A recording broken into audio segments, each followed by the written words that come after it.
Hi everyone, this is Nick from Canada Watch, and on today's edition we're going to be covering three stories. The first is Canada's participation this week in a big summit in the United States. The second is a new report that's been revealed about interesting information about fraud in emergency pandemic support programs. And the third is a new study that's been revealed detailing a concerning trend between a divide between the Millennials and the baby boomer generation. Our top story this week is a preview of Canada's participation in what is known as the Three Amigos Summit between Canada, the United States, and Mexico. It is the first one to happen in 5 years and comes at a crucial time for Canada in its relations with the United States. There was supposed to be an expected improvement in relations in bilateral issues between Canada and the United States following the election of Joe Biden in 2020. However, some critics in Canada have said this has not materialized, and there is a growing wave of protectionism in the United States that is affecting a lot of industries such as tourism, energy, and the automotive sector that requires future attention.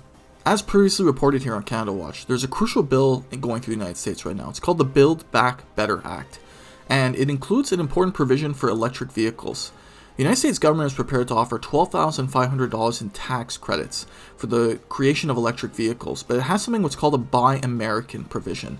This is very controversial for Canada. It could leave us out of billions of dollars of future automotive business and is troubling for our manufacturing sector. There's also growing concern between Canada and the United States in the energy sector on two different fronts. The first is in Michigan. Michigan Governor Gretchen Whitmer is trying to end what is called the Enbridge Line 5 pipeline. It is a crucial pipeline for Canadian energy imports, as it supplies a significant portion of the Canadian economy with oil and natural gas. The Canadian government has called the ending of this pipeline as non-negotiable. However, the US government has subjected it to an environmental assessment, and we're currently waiting on the results. The second recent issue between the two countries on the energy sector is in the state of Maine. Maine recently had a referendum in which they rejected the Clean Energy Corridor by a 60-40 margin, and was a very surprising result. It is a project backed by Hydro-Quebec in which it would run clean energy, such as hydropower, through the state of Maine to the main customer, which is Massachusetts. It is considered a major rebuke of Joe Biden's clean energy policy, and it is yet to be seen as to what the long-term ramifications of this vote will be. The Prime Minister's office has confirmed that these issues will be discussed at the Three Amigos Summit. However, it remains to be seen what kind of discussions can be had and what kind of substance can be achieved. This summit has faced criticism in the past for being high on symbolism and low on substance. There is also growing concern that the presence of Mexico could affect any bilateral talks that happen at these meetings. It has been recently revealed that Canada and Mexico are not necessarily on the same page with regards to the automotive sector and clean energy policy. Mexico recently skipped COP26, and this is something that Canada was heavily invested into. It remains to be seen what will happen at this summit and what will be the developments. We'll keep an eye on it for you. Our second story today is new information revealed by FINTRAC, which is Canada's financial intelligence wing, which revealed information as to what extent the Canadian Emergency Response Benefit and the Canadian Emergency Business Account, two emergency support programs rolled out during the pandemic, were subject to fraud and criminal activity. One of the major debates that happened with the rollout of these programs at the beginning of the COVID-19 pandemic was the ease of access to the programs. The Canadian government was facing a lot of trouble at the time with regards to the civil service and their transfer to work from home practices and their ease of being able to process these applications. As such, there was a major trade-off that happened, where we used a self-attestment questionnaire that had very little barrier to entry to access these funds, and that verification would happen on the back end. As such, we are now receiving information about who was accessing these programs and the criminal activity involved. While it is important to acknowledge that many Canadians legitimately received funds through these programs, it has been revealed by FINTRAC that criminal organizations were hiring, through social media, multiple individuals using stolen identities to file CERB applications, then withdrawing the $2,000 a month from the bank accounts to cash, making it much harder to trace. It was not just the CERB that was subject to this kind of activity. The Canadian Emergency Business Account was also subject to exploitation.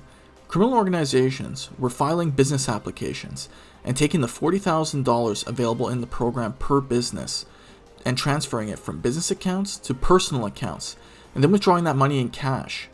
They would then use traditional money laundering methods such as prepaid cards and mixing the funds with legitimate income and making it much harder to trace. Both programs, while limited, were subject to criminal exploitation.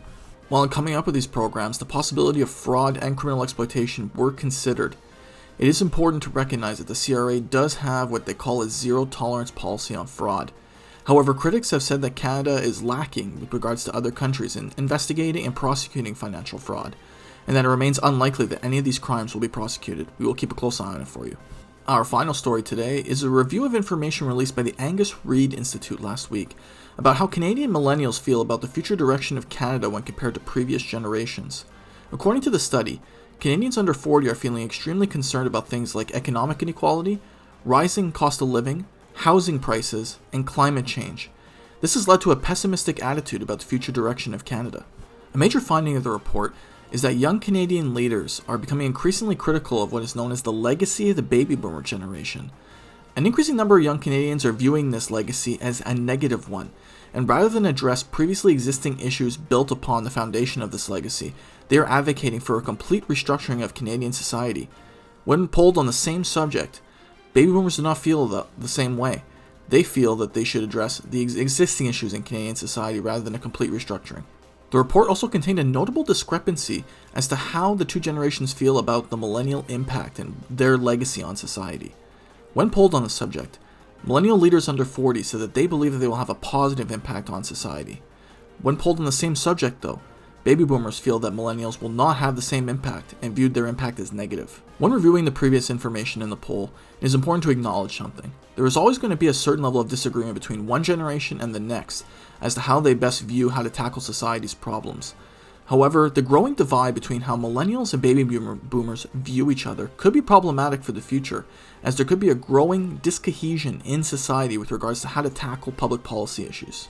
With Canada entering a crucial period following a difficult 18 months caused by the COVID-19 pandemic, it is important that millennials and baby boomers take the time to openly acknowledge each other's concerns and address each other in a proper way, as any long-term discohesion between the two groups could have a long-lasting impact on Canadian society. That's it for today on Canada Watch, where we bring you updates on Canadian news, politics, and business. We hope you enjoyed this edition. See you next time.